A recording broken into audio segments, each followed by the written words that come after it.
Man, my breath be kicking. Proximity alert. God, just go around. I'm already sick to death of dealing with people out here. Whoa, what the fuck was that? Computer, are we hit? Negative. Our momentum has been arrested.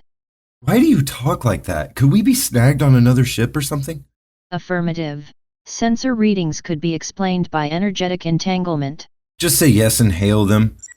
This is Captain Sedgwick of the USS Constipation. Please release my shuttlecraft before I go medieval on your ass. They are responding. On screen. Holy shit, you're blue.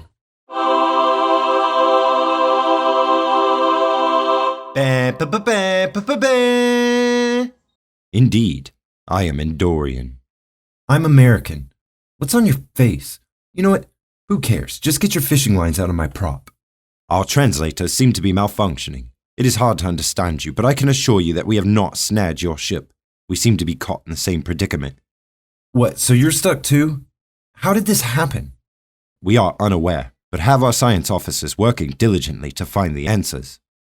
Well, in lieu of my own science officers, I've got nothing better to do than sit back and watch the next mission, so I present to no one the last outpost. We start with Picard expositing that he's chasing a ship of a race called Ferengi. They've stolen an energy converter from an unmanned outpost, and Picard wants it back. Picard also notes they've never had close contact with the race and know nothing about them. Picard follows the Ferengi into an unexplored star system where the Ferengi ship starts showing odd engine patterns.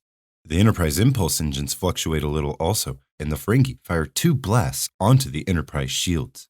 Both ships start drifting in orbit, and the Enterprise's power banks start draining, leading them to assume the Ferengi have a superweapon that can control them. They play the song, and when we come back, Picard is getting reports from each station, and the gist is everything should be working, but they just don't have the energy to run them correctly, and they're losing more. The Ferengi aren't answering hails, and the crew are completely perplexed. Troy says she's useless here, and that these unknown aliens, that they think are equal in tech and draining power from all their systems, are somehow also shielding their thoughts and emotions. Picard asks Data what they have on the Ferengi, and Data says mostly hearsay. He likens them to Yankee traders, or old-time drug smugglers and thieves. He says they are shrewd and dirty, operating a buyer beware form of capitalism. This heavily negates the notion of a more advanced race with the abilities Troy hypothesized. Riker eases at the moniker of Yankee trader, but Data warns they'll not wear red, white, and blue, or look like Uncle Sam. Worf looks over, confused, asking who Uncle Sam is, and we get a genius moment.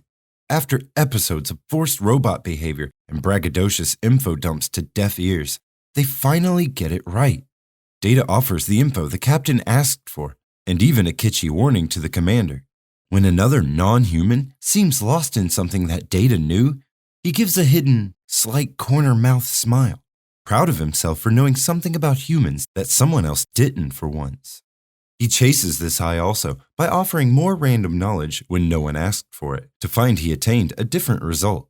They zoom in on him after being admonished. He's confused and almost hurt, and it's very childlike. Dare I say, human, Mr. Data? Down in engineering, and McDougal was launched into space on accident, so Geordi is down there. He and Riker formulate a plan to try and accelerate faster than the reactionary force holding the ship in place can adjust. They go back to the bridge and get ready to execute. Worf suggests they just fight, and I'm getting serious aggression issues from this guy. Picard sends an open hail to the Ferengi, demanding the return of the device they stole. He and Riker then quote Sun Tzu at each other and jerk each other off. So basically, they flip the Ferengi the bird and try to floor it, but the chain holds firm and they don't move.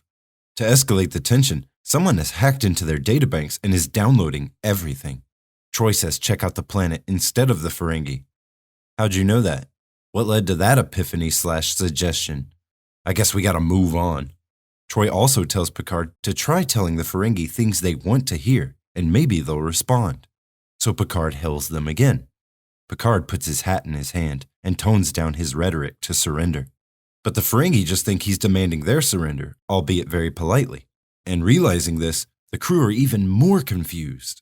Picard rolls with this though, and eventually the two talk visually, and we see Damon Tar and the Ferengi race itself for the first time. Big noses, bigger ears, sharp teeth, poor grammar. Equals, huh? Tar's ship is also crippled and believes the Enterprise to be the cause. The Ferengi offers the life of his second officer, and Picard has the balls to bluff the offer as close to inadequate. With no hesitation. The man is cold. In the observation room, Riker ushers out random kids, and to Picard covers, "Boys will be boys." Dude, don't excuse that. It is inexcusable. There needs to be systems in place to keep the families out of command areas. What the hell? Data sits at the table for the meeting and finds a Chinese finger trap that the boys left. He then informs the captain that the planet below shows no signs of life, but back in the day, it was the center of the Takan Empire, a huge space federation of trillions. While he exposits, he plays with the finger trap idly. He tells Picard the Takan could move stars and went extinct 600,000 years ago when their sun went supernova.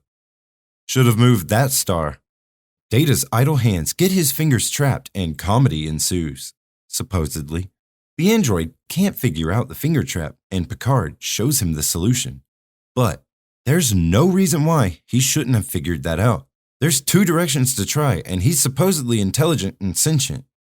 The crew then get a visual of the energy drain from the planet to the ships and decide to offer to work with the Ferengi toward a solution. Much like I am with these knuckleheads I'm stuck with. Speaking of which, computer, are we near any terrestrial bodies that may be draining our energy? Negative. The entanglement is with the Andorian vessel. Worth a shot. Hail them, on screen. Hey Andy, what's the word? Which word? What have your science officers discovered? Ah, yes. We have confirmed some sort of energetic entanglement. It does appear that the more we try to use the engines, the more stress we cause to the hull without any gain. What have you discovered? I've discovered that I'm really in need of a space weed dealer. You are so hard to understand, American. Just get our boats unstuck. I'll check back in a bit. Back with Picard, who's back with Tar. Tar has also figured out that the drain is from the planet and withdraws his surrender. Picard offers to work together, but Tar is untrusting, worried about personal gain, and just all around barbaric.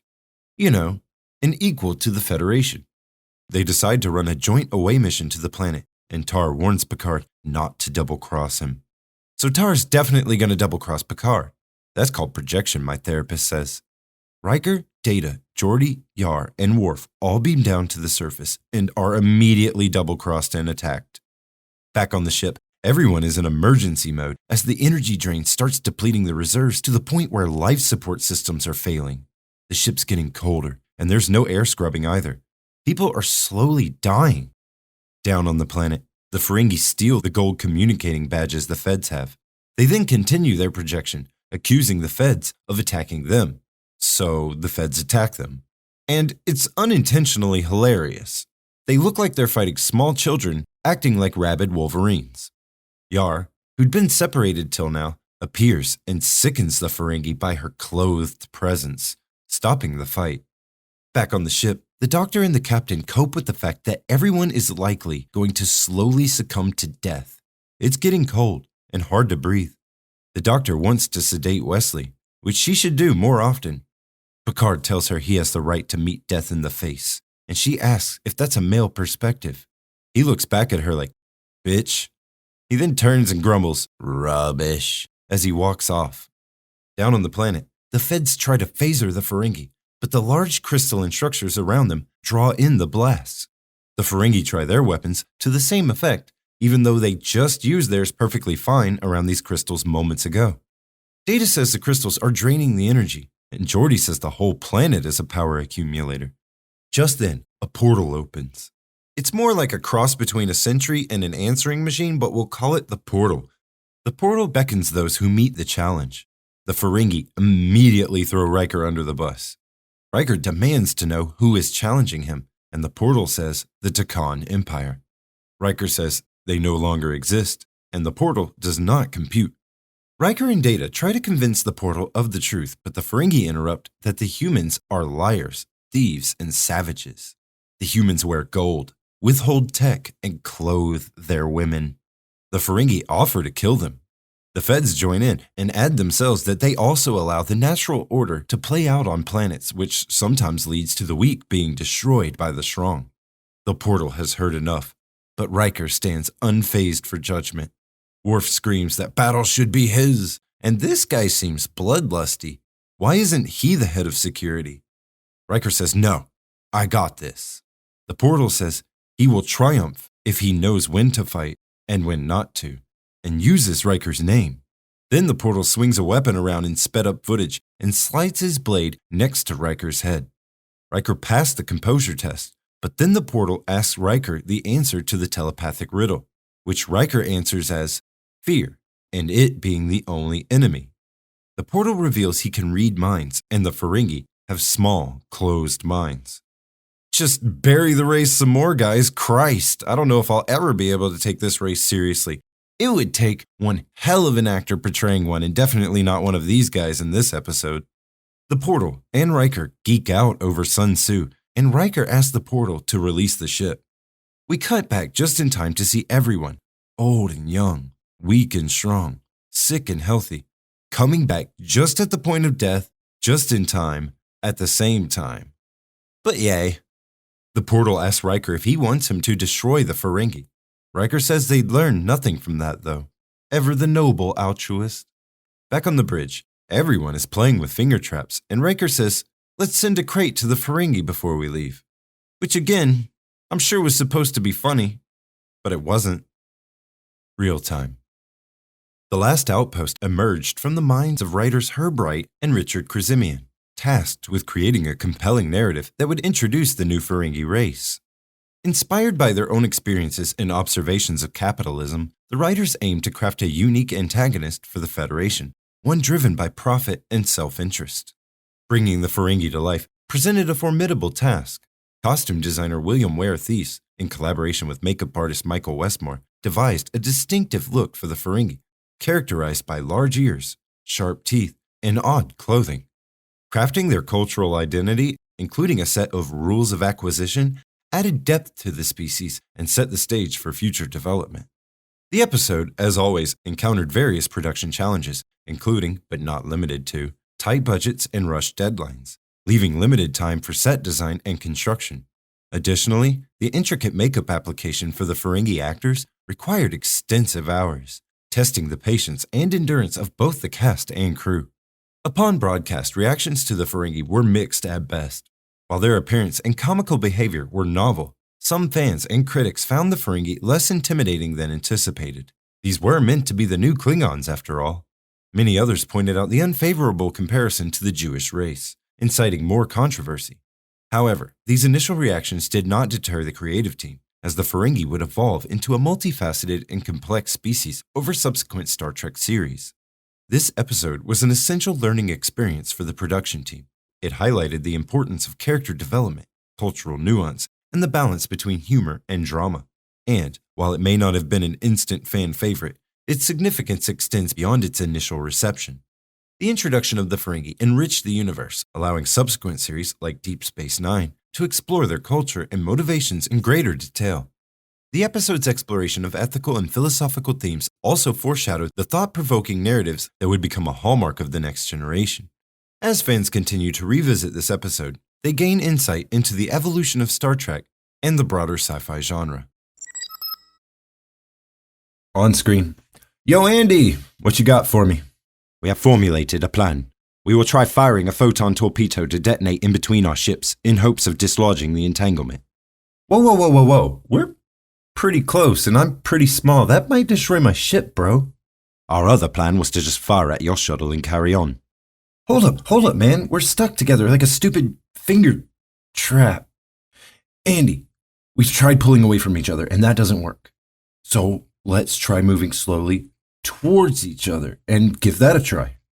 If your plan works, we will simply collide. Nah, it'll be like jump-starting an old car by pushing it down a hill. And with a hand wave like that, how could you argue? Who taught you to speak?